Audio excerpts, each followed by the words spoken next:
My mom threw me out during the holiday dinner. She never saw my comeback coming. I still remember the exact moment my life split into two versions. Before that night, and everything that came after. The smell of roasted turkey filled the house, warm and comforting, wrapping itself around every corner like a lie pretending to be love. Fairy lights blinked softly along the walls, reflecting off the polished dining table my mom insisted on using only during special occasions. And that night was supposed to be special. "Emily, can you bring the cranberry sauce?" My mom called from the kitchen, her voice sharp but coated in fake sweetness. The kind she only used when guests were around. "Yeah, just a second," I replied, trying to steady my hands. I don't know why I felt nervous. Maybe it was the way my older sister, Jessica, kept glancing at me with that subtle smirk. Or maybe it was the tension I had learned to recognize over the years, the quiet storm that always came before something went wrong. I walked into the dining room, placing the bowl carefully on the table. Everything looked perfect. Too perfect. My stepdad was already seated, laughing loudly at something my uncle said. Jessica sat beside him, scrolling through her phone like she owned the world. My mom stood at the head of the table, adjusting plates as if she were directing a performance, and I guess I was. "Finally," Jessica muttered under her breath as I sat down. "Took you long enough." I ignored her. I always did. Dinner started normally, small talk, fake laughter, the usual questions about work, life, plans. The kind of conversations that sound warm but feel empty. "So, Emily," my uncle said, smiling politely, "what are you doing these days?" I hesitated, that question again. Before I could answer, Jessica jumped in. "She's still figuring things out," she said, making air quotes with her fingers. A few people chuckled, my cheeks burned. "I'm working," I said quietly, "just not in a big company yet." "Oh, you mean that little freelance thing?" Jessica added, tilting her head. "Is that even a real job?" The table went quiet. I looked at my mom. She didn't defend me. Instead, she sighed, and that's when I knew something was coming. "Emily," my mom said, placing her fork down slowly, "we need to talk." Stomach dropped. "Can it wait?" I asked softly, glancing at the guests. She said firmly. "It can't." The air shifted, everyone could feel it. "This isn't working anymore," she continued, her voice calm but cold. "You're 22 years old. You have no stable job, no direction, and honestly, no contribution to this household." Each word hit harder than the last. "I do contribute," I said, my voice shaking. "I help around the house. I pay what I can." "What you can," Jessica scoffed. "That's like what, barely anything." "Jessica, enough," I snapped, losing my patience for the first time in a long while, but my mom raised her hand. She said, "She's right. That hurt more than anything. I've been patient," my mom continued, "but I think it's time you learn independence." I stared at her, not fully understanding. "What are you saying?" She looked me straight in the eyes. "I'm saying you need to move out." The words didn't feel real. The room went completely silent. I felt like I couldn't breathe. "It's Christmas Eve," I whispered. She replied, her tone unchanged. "Life doesn't wait for perfect timing." I looked around the table. No one said anything, not my stepdad, not my uncle, not even Jessica, though her small, satisfied smile said enough. "You can't be serious," I said, my voice cracking. "I am," she said. "I've already packed some of your things." That's when something inside me broke, not loudly, not dramatically. Just quietly, like a thread snapping. "Okay," I said. Everyone looked surprised. My mom repeated. I stood up slowly. "You want me to be independent," I said, my voice suddenly calm. "Fine." I grabbed my jacket. "I will be." Without looking back, I walked out. The cold air hit me like reality finally catching up. I stood outside the house, the same house I grew up in, and realized something terrifying. I had nowhere to go, no plan, no backup, just a small bag and a heart full of humiliation. Tears blurred my vision, but I refused to let them fall. Not there. Not where they could still see me. I started walking. I didn't know where, I didn't care. All I knew was this: they thought I would fail. They expected me to come back, begging.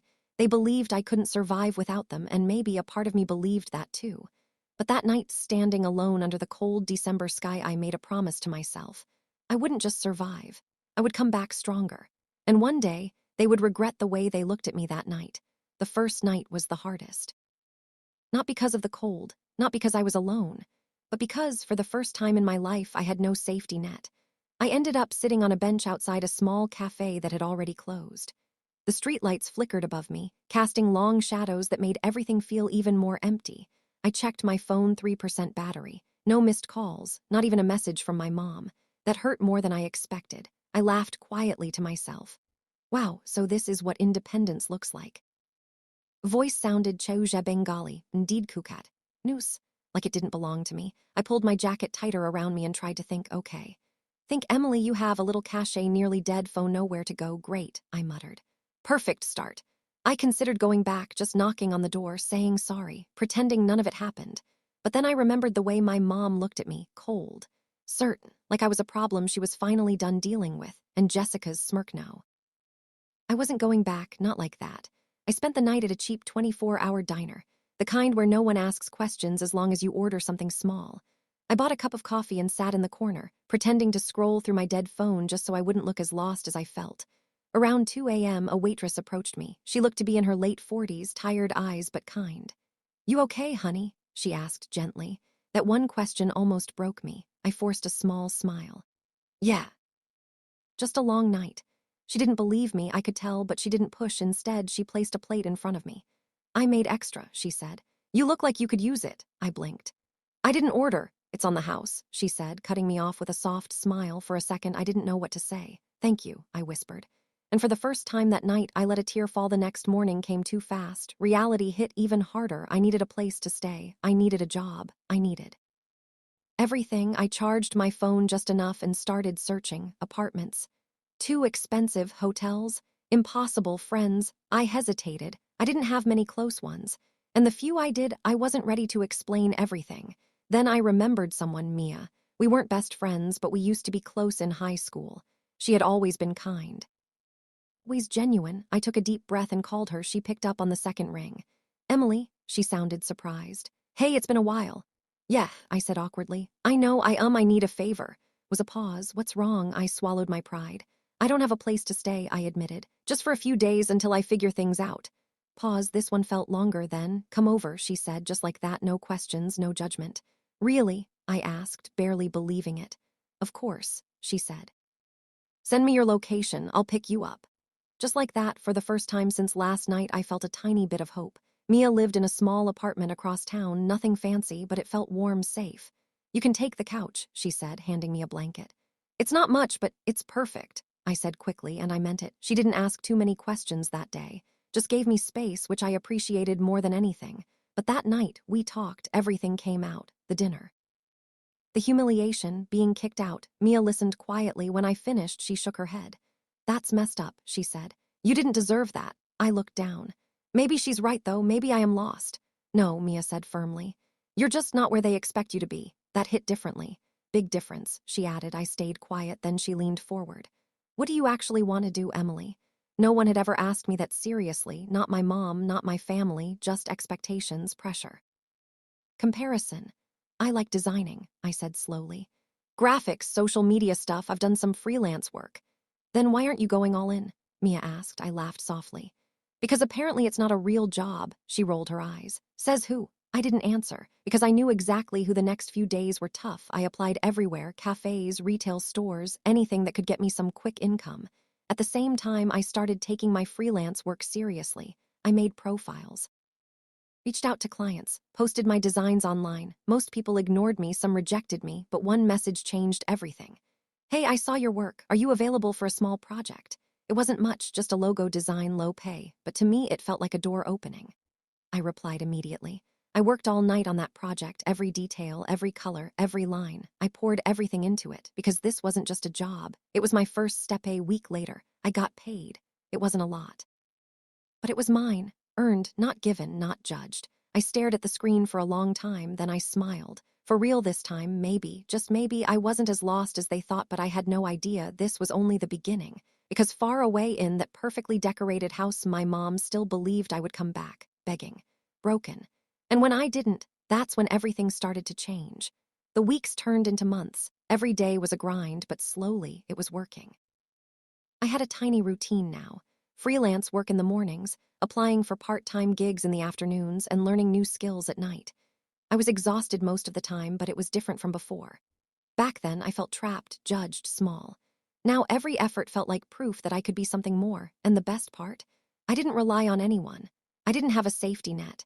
I had me started with small wins. A boutique cafe hired me to design their menu and social media posts. A small online shop needed logos and product designs. I worked for every dollar, pouring creativity, precision, and passion into each project. Slowly, I began to make a name for myself. One evening, while finishing a logo for a clothing brand, my phone buzzed. "Emily, this is Laura from Skyline Media. We saw your designs online. Are you available for a full-time freelance contract?"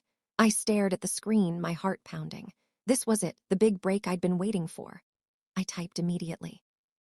"Absolutely available." That night, I called Mia. "You won't believe this," I said, barely able to contain my excitement. "They want me to handle their entire social media campaign for 3 months. Full pay." "You did it," Mia cheered. "I knew you could. They don't even know what they're in for." And they really didn't. Over the next 3 months, I worked harder than I ever had in my life. I created stunning graphics, wrote engaging posts, and grew Skyline Media's online presence like wildfire. Every client who rejected me before seemed like a distant memory. Every insult my sister threw at me became fuel. Every dismissive glance from my mom, motivation. By the end of those 3 months, I had more income than I'd ever dreamed of. I even rented a small studio apartment of my own, my first real home that was entirely mine. I looked at the keys and smiled. "This," I whispered to myself, "is freedom." Then came the family Christmas reunion the following year. I got an invitation from my dad. My mom was hosting, as usual, and this time they had no idea I had returned as a success story. I arrived quietly, dressed elegantly but modestly. The moment I walked in, the room went silent. My mom froze, her fork halfway to her mouth. Jessica's phone nearly slipped from her hand. I smiled politely, greeting distant relatives, and set my bag down. Then I spoke. "I'm here," I said calmly, "to celebrate Christmas and to say thank you." They looked confused. "Thank you?" my mom asked, suspicion in her tone. I said, meeting her gaze. "Thank you for pushing me out. Thank you for giving me no choice but to figure out my life. I think I've done that now." Was silence. I pulled out my phone and showed a slideshow, my freelance campaign, Skyline Media's social growth, my apartment, fully paid for, even a side project I had started for a small charity. The room collectively gasped. Jessica's jaw dropped. "Wait, you did all of this?" she stammered. I said, "On my own." Mom's face changed from shock to disbelief. Then slowly a flicker of respect appeared. You really did it," she said quietly, almost like she was afraid to say it aloud. "I did," I replied. "And I didn't need anyone's permission." After that night, things changed. Not magically, my mom and sister still had their attitudes, but I no longer felt trapped by them. I had proven something far bigger than anyone could have imagined. My independence, my skill, my strength. I didn't need revenge in the typical sense. I didn't humiliate anyone. I didn't plot. I simply became everything they underestimated me to be. That's the kind of revenge that sticks. Every time my mom asks for help now, financial advice, tech support, design work, I help. But on my terms. I'm kind, professional, and unshakable. And they know it. Every time Jessica tries to one-up me, I smile politely and walk away. I've learned the ultimate truth. Success speaks louder than words, and independence is the best revenge of all. That Christmas, a year later, I sat quietly in my studio apartment, looking at my phone. Remembering the cold night I spent on a bench outside that cafe, I smiled. I had survived. I had grown. I had conquered. And the girl who was kicked out at the holiday table, she wasn't just back. She was unstoppable.